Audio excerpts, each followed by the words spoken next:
It was a quiet Tuesday afternoon. The cafeteria had emptied out, the chatter replaced by the faint hum of vending machines. Most people had gone back to their desks. But in the far corner of the room, a man in worn work clothes, smelling faintly of cleaning solution, sat with a small violin case on his lap. His name was Daniel. To most people in the building, Daniel was invisible, the janitor who emptied trash bins, polished floors, and nodded politely in hallways. But in reality, he was also a single father, raising his little girl, Lily, after his wife had passed away. Life hadn't been easy, but he carried himself with quiet dignity. And at lunchtime, when the world finally gave him a moment of stillness, Daniel opened his old violin. The violin wasn't new. Its wood bore scratches, its strings had been replaced with mismatched wires. But when Daniel played, something magical happened. The cafeteria, empty just moments before, suddenly filled with the soft, haunting notes of music. That day, he chose a melody his wife used to love, one that calmed Lily when she couldn't sleep. What Daniel didn't know was that someone was listening. Behind the cafeteria door, a woman in an expensive navy suit had paused, coffee in hand, frozen in place. She was Margaret Hale, the CEO of the company. Known for her sharp decisions and relentless focus, she rarely slowed down. Yet in that moment, she couldn't move. The music reached into her chest, unraveling memories she had long buried. Her father, who had once played violin for her before he passed away. Tears welled up in her eyes before she even realized it. Inside, Daniel's eyes were closed.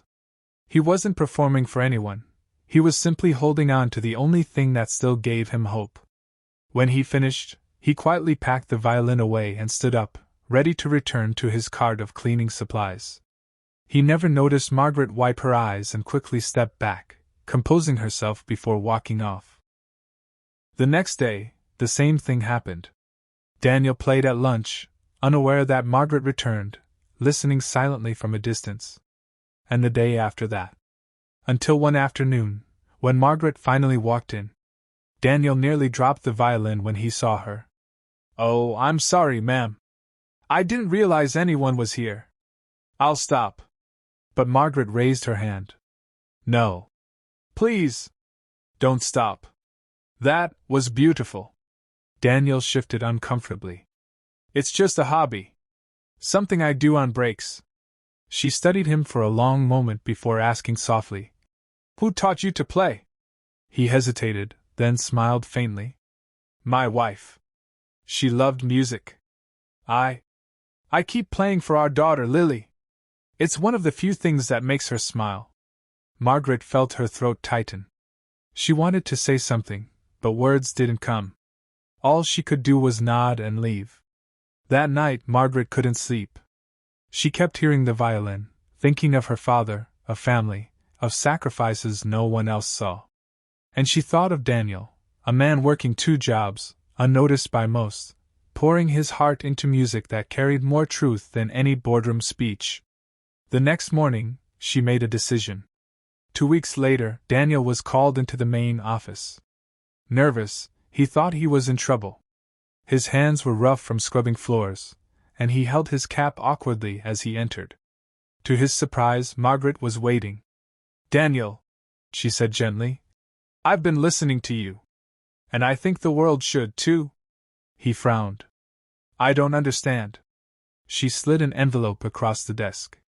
Inside were papers, a scholarship for Lily at one of the city's best schools, and an invitation for Daniel to perform at the company's upcoming charity gala. Daniel's voice shook. Why would you do this for me?" Margaret's eyes glistened. "Because your music reminded me of what truly matters. People like you remind us all. And sometimes the ones who seem invisible are carrying the brightest light." That night, Daniel sat with Lily, tears in his eyes as he told her the news. She hugged him tightly, whispering, "See, Daddy? Mommy's music is still helping us." And weeks later, when Daniel stepped onto the stage at the gala, violin in hand, the room fell silent.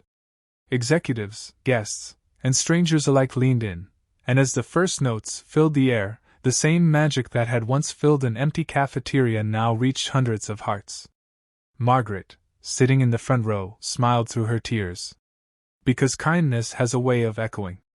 And sometimes, the quietest song can change the loudest world.